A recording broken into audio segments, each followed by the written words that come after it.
इस देश में 12 लाख से अधिक साधु संत और पुजारी रहते हैं, लेकिन ये लोग इमामों के लिए वेतन की घोषणा करते हैं, एक पक्षीय कार्रवाई करते हैं। क्या एक सेकुलर एजेंडा है?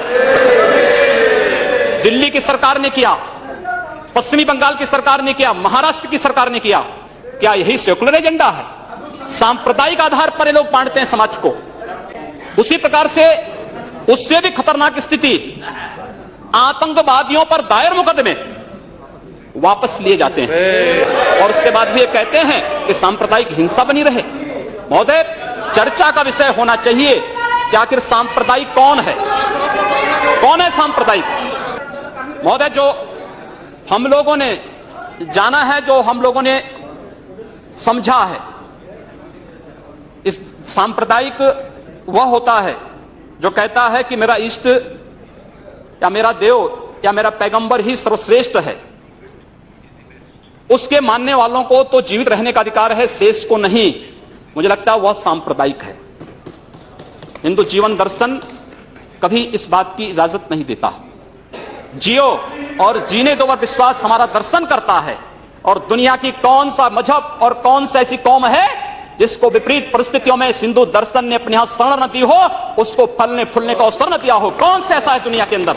लेकिन आज जिस हिंदू दर्शन ने सबको शरण दी, सबको फलने फूलने का भरपूर अवसर दिया, आज जब उसी के खिलाफ षड्यंत्र होना प्रारंभ होता है तो उसे एकजुट होना तो पड़ेगा ही। और मुझे लगता है इन लोगों के कर्मों का फल है कि पूरे देश का हिंदू जनमानस आज इस बात के लिए तैयार हो रहा है कि उसके खिलाफ आज शासन तंत्र से जो षड्यंत्र हो रहे हैं उसका जवाब अपने स्तर पर देना ही पड़ेगा। और आज वही स्थिति सामने आई है। महोदय, मैं पूछना चाहता हूं इन लोगों से, जब भारत का मुसलमान हज यात्रा करने के लिए जाता है, महोदय, जब हज यात्रा करने के लिए जाता है, उसकी पहचान कब भारतीय के नाम पर नहीं, पाकिस्तानी के नाम पर नहीं, बांग्लादेशी नाम पर नहीं, भारतीय उपमहाद्वीप का जो भी मुसलमान हज यात्रा करने के लिए जाता है उसकी पहचान हिंदू नाम पर होती है, उसकी पहचान भारतीय, पाकिस्तान या बांग्लादेश के नाम पर नहीं। लेकिन अगर उसी हिंदू पहचान को हम इनके ऊपर यहां पर लागू करने का प्रयास करते हैं, इनको बुरा लगता है। हिंदू सांप्रदायिकता नहीं, हिंदू राष्ट्रीयता का प्रतीक है। और भारत की राष्ट्रीयता का प्रतीक हिंदुत्व को बदनाम करोगे, उसकी कीमत चुकानी पड़ेगी इन लोगों को। और इसलिए महोदय, मैं आप सबके आपके माध्यम से एक बार कहना चाहता हूं। महोदय, एक बार गुरुदेव रविंद्रनाथ टैगोर ने कहा था, गुरुदेव रविंद्रनाथ टैगोर ने एक बात कही थी। उन्होंने कहा था अगर भारत को समझना है, बैठ गए आप, अगर भारत को समझना है तो मैं भारतीय अस्मिता को पहचानना पड़ेगा।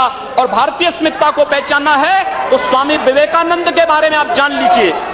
स्वामी विवेकानंद ने एक बात कही थी कि गर्व से कहो हम हिंदू हैं। स्वामी विवेकानंद ने एक बात कही थी कि गर्व से कहो हम हिंदू हैं। स्वामी विवेकानंद तो सांप्रदायिक नहीं थे, स्वामी विवेकानंद तो किसी पार्टी के नहीं थे। स्वामी विवेकानंद ने तो भारत का प्रतिनिधित्व किया था पूरी दुनिया के अंदर। और दुनिया के अंदर जो हिंदू आज पूरे देश के अंदर, पूरी दुनिया के अंदर अपनी सहिष्णुता के लिए पहचाना जाता था, आज उस हिंदू के साथ किस प्रकार का व्यवहार किया जा रहा है, वह कश्मीर से विस्थापित होता है, उसे कश्मीर से निकाला जाता है। एक भी बार इस सदन में चर्चा नहीं होती है, इन लोगों का मुंह नहीं खुलता जब कश्मीर से 3.5 लाख की संख्या में कश्मीरी पंडित निकाले जाते हैं, तब ये लोग नहीं बोलते। पिछले 2012 में असम के अंदर 3 महीनों तक बोडो जनजाति के लोगों को मारा जाता रहा, कोई नहीं बोला। महोदय, कोई नहीं बोला। जम्मू कश्मीर के बाद जम्मू कश्मीर के हिंदुओं के मारने पर कश्मीरी पंडितों को उनके घरों से बेदखल कर दिया गया। एक भी बार ये लोग बोले नहीं, इनको पीड़ा नहीं हुई। दुनिया के अंदर ये अपने आप में बिरला उदाहरण था जहां पर अपने ही देश में अपने ही जानने वाले लोग विस्थापित होकर के खाना बदोश की जिंदगी जी रहे हैं। उस शर्मनाक घटना की निंदा एक भी बार इन लोगों ने नहीं की। मुंबई के दंगों पर ये लोग मौन रहे।